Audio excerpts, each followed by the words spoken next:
నమస్తే. నేను మీ గోపి. వెల్కమ్ బ్యాక్ టు మనంటి. ప్రస్తుతం మనతో పాటు ఉన్నారు మా పొలిటికల్ ఎడిటర్, అదేవిధంగా మా పొలిటికల్ అనలిస్ట్ కార్తిక్ గారు ఉన్నారు. ఆయనతో మాట్లాడదాం. నమస్తే అండి. నమస్తే గోపి. సో గత కొన్ని రోజుల నుంచి గరికపాటి మీద చాలా విమర్శలు వస్తున్నాయి. వాళ్ళ మొదటి భార్య కూడా ఆయన మీద పెద్ద ఎత్తున విమర్శలు చేశారు.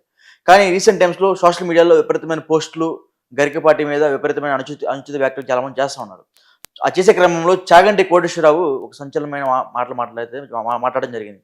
ఏంటంటే ఆ మాటలు, ఆయన మీద ఏమన్నా అనుచిత వ్యాఖ్యలు చేసినా సరే, పోస్టులు పెట్టినా సరే చట్టపరమైన చర్యలు తీసుకుంటామన్నట్టుగా ఆయన చెప్పడం జరిగింది. సో దాని మీద మీరేం మాట్లాడతారు? ఎస్.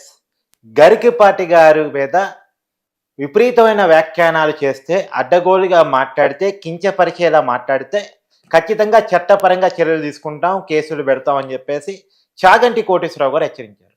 నిజానికి చాగంటి కోటేశ్వరరావు గారు, గరికపాటి నరసింహరావు గారు ఇద్దరు హిందూ మత ఔన్నత్యం మీద, పురాణాల మీద మంచి పట్టున్నటువంటి వాళ్ళు, ఈ సమాజానికి ప్రవచనాలు ఇస్తున్నటువంటి వ్యక్తులు. వాళ్ళిద్దరి మధ్య సహజంగా మనం అనుకునేది కాంపిటీషన్ ఉంటుంది అనుకుంటాం.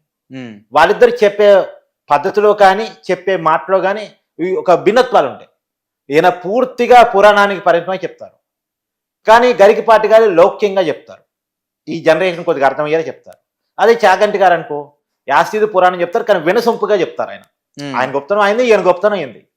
ఇద్దరి మధ్య రెండు భిన్నత్వాలు కూడా ఉన్నాయి, చెప్పే విధానంలో, చెప్పే మాటలో కూడా. వాళ్ళ మధ్య కాంపిటీషన్ ఉంటుంది, ఈగో ప్రాబ్లమ్స్ ఉంటాయి అని మనం అనుకుంటాం. కానీ వాళ్ళకి ధర్మాన్ని ఈ జనరేషన్కి చేరవేయటం తప్ప వాళ్ళకి పేరే పని లేదు. వాళ్ళ మధ్య అలాంటివి ఇవేవి ఉండవు. నీ పేరు పెద్ద, నా పేరు పెద్దదా, నాకెక్కువ పేరు వస్తుందా, నీకు ఎక్కువ పేరు వస్తుందా, నీకు ఎక్కువ మంది ఫాలోవర్స్ ఉన్నారా, నాకు ఎక్కువ మంది ఫాలోవర్స్ ఉన్నారా, నీ మాట ఎక్కువ మంది వింటున్నారా, నా మాట ఎక్కువ మంది వింటున్నారా అనేది వాళ్ళకు ఉండదు. వీరంత ఎక్కువ మందికి వాళ్ళ ప్రవచనాలు, హిందూ మత గొప్పతనం, పురాణాల్లో ఏముంది అనే నీతిని ప్రబోధించాలి, న్యాయాన్ని పరిరక్షించాలి, నిబద్ధతను కాపాడాలి, ధర్మం వైపు, న్యాయం వైపు ఈ సమాజాన్ని నడిపించాలనే ఆకాంక్ష వాళ్ళలో బలంగా ఉంటుంది. అది మాత్రమే ఉంటుంది, ఇంకేం ఉండదు. పేరు కావాలనో, పదవులు కావాలనో, సత్కారాలు కావాలనో వాళ్ళకు ఉండదు. కానీ వాళ్ళని ఎత్తుక్కుంటూ అవన్నీ వస్తాయి. ఇప్పుడు గరికపాటి నరసింహరావు గారికి పద్మశ్రీ ఉంది. మొన్నే చాగంటి గారికి ప్రభుత్వ పదవిచ్చి మరీ ఆంధ్రప్రదేశ్ ప్రభుత్వం గౌరవించింది. అవును. వాళ్ళకి పదవులు, సత్కారాలు అన్ని వాళ్ళని ఎత్తుక్కుంటూ వస్తాయి. వాళ్ళు ఎత్తుక్కుంటూ పోరు. వాళ్ళ స్థాయి, వాళ్ళ మాటలకు ఆ విలువ ఉంది. ఈ సమాజం వాళ్ళని యాక్సెప్ట్ చేస్తుంది. అలాంటి గరికపాటి నరసింహరావు గారి మీద మొదటి భారీగా చెప్పబడుతున్నటువంటి కామేశ్వరి గారు, ఆమె విడిపోయినటువంటి 25 సంవత్సరాల తర్వాత ఒక సంచలన కామెంట్ చేశారు. ఇప్పుడు సమాజం మొట్టమొదటిగా ఆలోచించాల్సింది, 25 సంవత్సరాల తర్వాత గరికపాటి గారి మీద ఎందుకు ఆరోపణ చేశారు? నిజంగా గరికపాటి గారు మంచివాడు కాకపోతే అతనితో కొన్ని సంవత్సరాల పాటు ఎందుకు ఆమె కాపురం చేశారు? 2 బిడ్డను ఎందుకు కన్నారు? ఇవన్నీ ఆలోచించకుండానే ఇష్టారీతన ఆమె చెప్పటం, వీళ్ళు ఇక పట్టుకొని అయ్యో గరికపాటి గారి కామాంధుడని ఒకడు, గరికపాటి గారి నీచుడని ఇంకొకడు, ఇష్టం వచ్చినట్టు మాట్లాడటం స్టార్ట్ చేశారు. అవును. వాళ్ళకేంది వ్యూస్ మాత్రమే కావాలి. వాళ్ళకేంది మమ్మల్ని ఎక్కువ మంది చూడాలి, మాకు ఫాలోవర్స్ రావాలి, మేము ఎక్కువ మందిలో చేరాలి అనేది ఉంటుంది. ఇదే చాగంటి గారి, గరికపాటి గారి లాంటి వాళ్ళతో వాళ్ళకున్న తేడా ఏంది, ఇలాంటి వాళ్ళకున్నటువంటి తేడా ఏందో ఇక్కడ మనం అర్థం చేసుకోవాలి. వాళ్ళకేమో ఎంతమందికి నీతిని చేర్చాం, న్యాయాన్ని చేర్చాం, ధర్మాన్ని చేర్చాం వాళ్ళు ఆలోచిస్తారు. అంతే తప్ప నీకు ఎక్కువ ఫాలోవర్స్, నాకు ఎక్కువ ఫాలోవర్స్ వాళ్ళిద్దరూ ఆలోచించే రకాలు కాదు.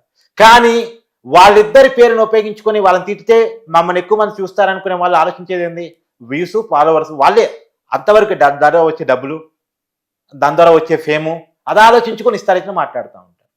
నిజానికి నిజాలు ఆలోచించి మాట్లాడితే పర్లేదు, వాస్తవాలు చెప్పగలిగితే పర్లేదు.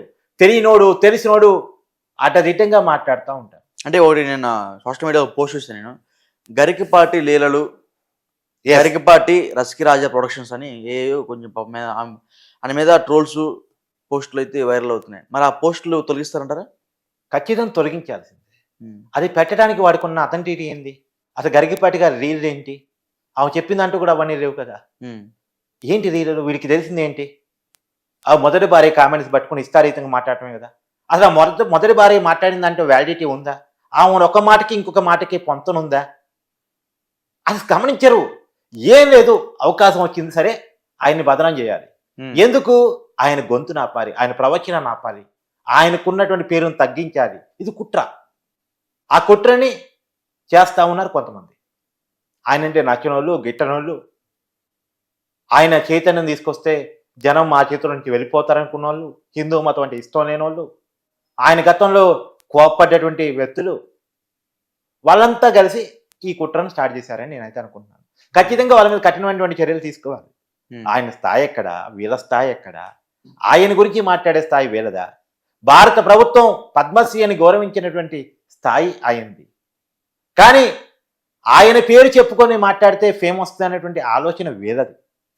కాబట్టి ఇలాంటి వాళ్ళ మీద కఠినమైన చర్యలు తీసుకొని ఈ వ్యక్తి మీదే కాదు, అంటే ఇంకో కొంతమంది ఏమన్నారంటే గరికపాటి గారు సగం ఆస్తి మొదటి భార్యకి ఇవ్వాలని డిమాండ్ చేస్తున్నారు. దానికి ఏమంటారు? అంటే ఇవన్నీ హాస్యాస్పదంగా ఉండొచ్చు, బట్ సోషల్ మీడియాలో ఈ విధంగా వైరల్ అవుతున్నాయి. అంటే ఆస్తులు పంపకాలు అనేటువంటిది కోర్టు పరిధిలో ఉన్నటువంటి అంశాలు. నిజానికి విడిపోయేటప్పుడు డైవర్స్ ఇచ్చేటప్పుడు ఆమెకి ఏ భరణాలు ఇచ్చారు, ఏ మాటలు మాట్లాడుకున్నారో మనకు తెలియదు.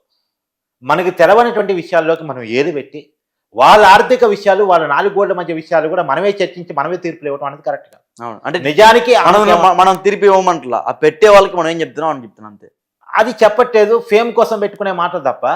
ఈ మాట చెప్తే మమ్మల్ని చూస్తారు, గరికపాటి గారి పేరు చెప్పి ఏదో ఒక ఆయన్ని కించపరిస్తే, ఆయన మీద డిమాండ్ పెడితే మమ్మల్ని చూస్తారని చేసే పనులు తప్ప వేరే ఏముండవు గోపి. ఆయన పేరును వాడుకొని వీళ్ళు ఫేమ్ కావాలని చూడటం అంతే. అంతేగాని అసలు ఆయనకన్నా ఆస్తులు ఎంతో వాళ్ళు తెలుసా? ఆయన వాటిని ఎలా సంపాదించుకున్నాడు తెలుసా? వాళ్ళకి ఇప్పుడు మొదటి భార్యగా ఆరోపణ చేస్తున్న కామేశ్వర గారికి, గరికపాటి గారికి పుట్టిన బిడ్డని గరికపాటి గారు సాదుకున్నారు. ఆ విషయం వాళ్ళకి తెలుసా? శ్రీశ్రీని, గురిజాడ వాళ్ళిద్దరు కొడుకుల పేర్లు.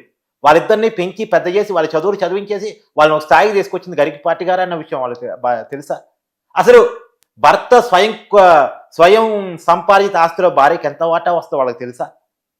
ఆస్తిలో వాటా రాదు, మెయింటెనెన్స్ మాత్రమే వస్తా అన్నటువంటి చట్టాలు వాళ్ళకి తెలుసా? తెలీదు. ఏదో అడ్డగోలుగా మాట్లాడాలి, మాట్లాడితే జనం చూస్తారు అని మాట్లాడేవాళ్ళు తప్ప వాళ్ళకి చట్టం తెలియదు, వాళ్ళ కుటుంబంలో విషయం తెలియదు. అసలు ఆ మొదటి భార్య చేస్తున్న ఆరోపణలో నిజాయితీ ఉందా లేదో కూడా చెక్ చేసుకోరు వాళ్ళు. ఏదా అవకాశం వచ్చింది దాన్ని ఉపయోగించుకోవాలి అంతే. ఇంకా దాన్ని అలాంటి వాళ్ళ మీద చాగంటి గారు చెప్పింది ఖచ్చితంగా కరెక్ట్. కఠినమైనటువంటి చర్యలు తీసుకోవాలి. వాళ్ళు ఇంకొక పెద్ద వ్యక్తి మీద ఇలా మాట్లాడకుండా ఉండే రకంగా నోటికి తాళం వేపించాలి. ఇప్పుడు ఆంధ్రప్రదేశ్ రాజకీయాల్లో కూడా మనం చూస్తున్నదే కదా, ఇంటి ఆడబిడ్డలతో సహా ఇష్టారీత్యంగా పోస్టులు పెట్టి అడ్డదిడ్డంగా తిట్టడం, కించపరచడం, తమకిష్టం లేని వాళ్ళని బదనాం చేయటం, ఇది వాళ్ళు చేసే పని. ఇప్పుడు వాళ్ళ మీద కేసులు నమోదు అవుతున్నాయి. వర రవీందర్ రెడ్డి అయినా, లేదు అవినాష్ అయినా, అవును ఓకే, వీళ్ళందరి మీద కూడా, సజ్జల భార్గవైనా. కాబట్టి ఈ వెనకాల కూడా వాళ్ళందరూ ఉన్నారా? మళ్ళీ ఇదో చర్చ మళ్ళా. సరే, ఏది ఏమైనా సరే వాళ్ళు ఎవరైనా ఎంత స్థాయి ఉన్న వాళ్ళైనా గరికపాటి గారిని కించపరిచేలా చేయటం, దాని వెనకాల కుట్రలు ఉన్నాయనేది నా ఆలోచన. వాటి మీద ఖచ్చితమైన ఎంక్వైరీ జరగాలి, అలాంటి వాళ్ళ మీద చర్యలు తీసుకోబడాలి. Okay right, thank you Karthik garu. Thank you.